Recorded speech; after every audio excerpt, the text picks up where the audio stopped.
Hello and welcome again students. Today we will learn about Mahatma Gandhi's contribution in freedom struggle. तो पिछले video में आपने देखा कि किस तरह से स्वदेशी मूवमेंट हुआ after the partition of Bengal. और महात्मा गांधी जब भारत आए कितने ईस्वी में 1915 में 1915 में जब वह अफ्रीका से भारत आए और उन्होंने देखा कि भारत की स्थिति बहुत ही खराब है, बहुत ही दयनीय है। एक तो ब्रिटिश का प्रेशर, ब्रिटिश की क्रूएलिटी और उनका भेदभाव, और जो दूसरे समाज के लोग थे वह भी जो गरीब लोग थे उन्हें बहुत ही परेशान कर रहे थे। तो उन्होंने समाज को आगे बढ़ाने के लिए क्या क्या काम किया और किस तरह से अपने साथ बहुत सारे लोगों को लेकर उन्होंने सोसाइटी और कंट्री को फ्रीडम दिलाने के लिए क्या क्या काम किया, इसके बारे में हम लोग डिटेल से जानेंगे। Mahatma Gandhi was popularly known as Gandhi ji. उनका पूरा नाम क्या था? मोहनदास करमचंद गांधी, और वह गुजरात के पोरबंदर शहर के रहने वाले थे। उनका जन्म गुजरात के पोरबंदर शहर में हुआ था और उन्हें हम लोग फादर ऑफ नेशन के नाम से भी जानते हैं। वह क्या थे? बैरिस्टर थे, लॉयर थे, वकील थे, और वह उसी के सिलसिले में दक्षिण अफ्रीका, साउथ अफ्रीका में थे। और जब वहां पे उनके साथ क्या हुआ? रेशियल डिस्क्रिमिनेशन, रंग का भेदभाव हुआ, तो वह वापस अपने देश भारत चले आए। और उन्होंने सोचा कि जब दक्षिण अफ्रीका जैसे देश में ऐसी स्थिति हो रही है हम लोगों के साथ, तो भारत की स्थिति भी बहुत खराब होगी। और उन्होंने इस भेदभाव को दूर करने के लिए फ्रीडम स्ट्रगल में अपना कंट्रीब्यूशन दिया और इसके साथ बहुत सारे जो लोग थे उनको अपने साथ किया। और इस तरह से किस तरह उन्होंने इसको आगे बढ़ाया ये हम लोग आगे पढ़ेंगे। Mahatma Gandhi was popularly known as Bapu और गांधी जी। He was a barrister who went to South Africa where he fought against the racial discrimination committed by the white rulers. White rulers means British. Gandhiji returned to India in 1915 and became the undisputed leader of the Indian people. He played a leading role in India's struggle for freedom. और वह जो थे गोपाल कृष्ण गोखले के उनके mentor कौन थे? महात्मा गांधी के mentor थे गोपाल कृष्ण गोखले, और उन्हीं के साथ वह उनके सत्य और अहिंसा के पाठ को आगे बढ़ते हुए वह इंडियन स्ट्रगल में अपना उन्होंने योगदान दिया। Gandhi ji, a disciple of Gopal Krishna Gokhale, adopted two weapons to fight against the British. They were non-violence and satyagraha. His simplicity, commitment to the cause, and truthfulness attracted the Indian masses who readily followed his philosophy. और उनका जो philosophy था उसी के रास्ते पे वह अपने गुरु के रास्ते, वह अपना गुरु किसे मानते थे? गोपाल कृष्ण गोखले को, और उन्हें ही अपना गुरु मानकर सत्य और अहिंसा के राह पर वह आगे बढ़ते चले गए। उसके बाद जब वह भारत आए 1915 में, उसके बाद सत्याग्रह आंदोलन हुआ और धीरे धीरे बहुत सारे मूवमेंट हुए। उसमें एक नया लॉ लागू किया ब्रिटिश ने, Rowlatt act. The British executed another act called the Rowlatt act in 1919. It was also known as the black act.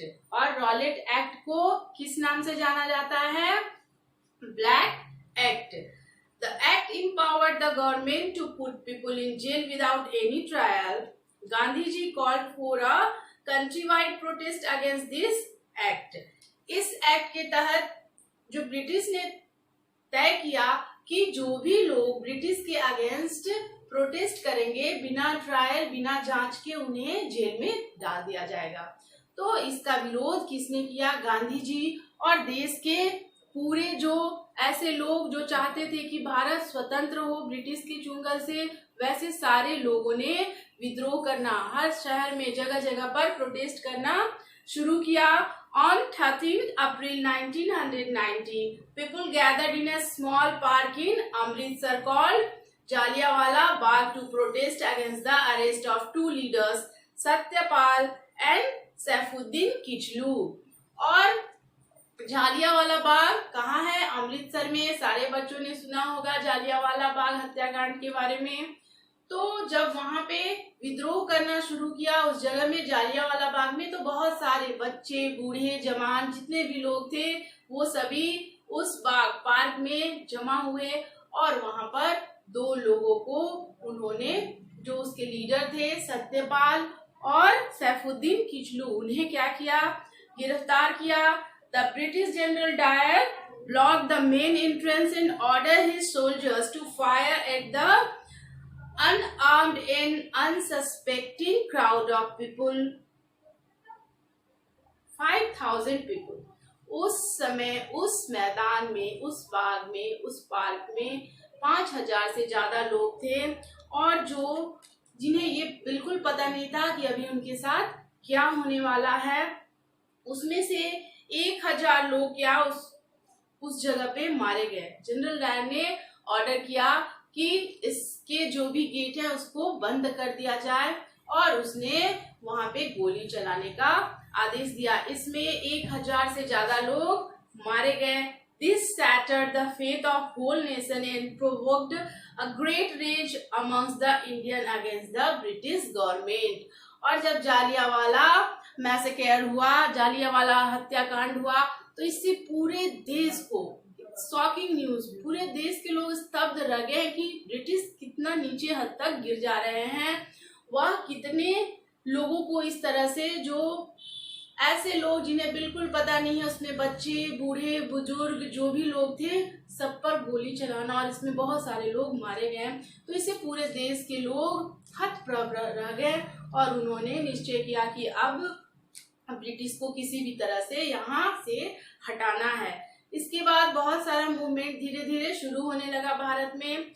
फिर खिलाफत मूवमेंट जो है वह फर्स्ट वर्ल्ड वार के बाद टर्की के दो भाइयों ने मिलके इस मूवमेंट को शुरू किया। Turkey was defeated in the First World War. The victorious powers decided to divide Turkey among themselves. This created a sense of discontent among the Indian Muslims. The Muslim leader of India, Shaukat Ali and Muhammad Ali, popularly known as Ali brothers, started the Khilafat movement. खिलाफत मतलब क्या होता है? विद्रोह, किसी के against जाना, ये उर्दू का एक शब्द है खिलाफत। तो खिलाफत मूवमेंट कब शुरू हुआ? After the Jallianwala Bagh massacre and after the end of first world war. First world war कब शुरू हुआ था? 1914 और यह खत्म हुआ था 18 में, 4 सालों तक।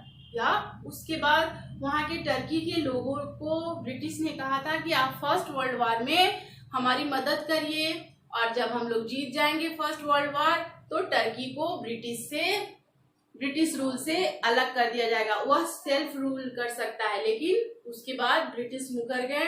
तो फिर भारत में जो मुस्लिम थे वह भी गुस्सा में थे और उन्होंने खिलाफत मूवमेंट 1999 में क्या किया? शुरू किया।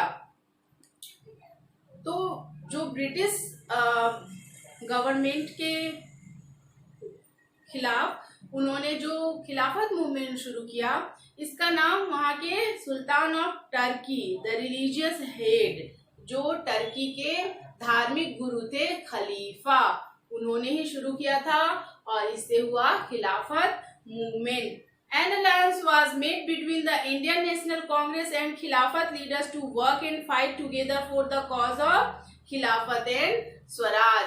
इस तरह से हिंदू और मुस्लिम लोगों ने मिलकर भारत में खिलाफत और स्वराज आंदोलन शुरू किया और धीरे धीरे यह आंदोलन आगे और भी बढ़ता चला गया। तो नेक्स्ट वीडियो में आप लोग असहयोग आंदोलन, non cooperation movement, Simon commission और पूर्ण स्वराज के बारे में जानेंगे। आज के लिए इतना ही। Have a good day.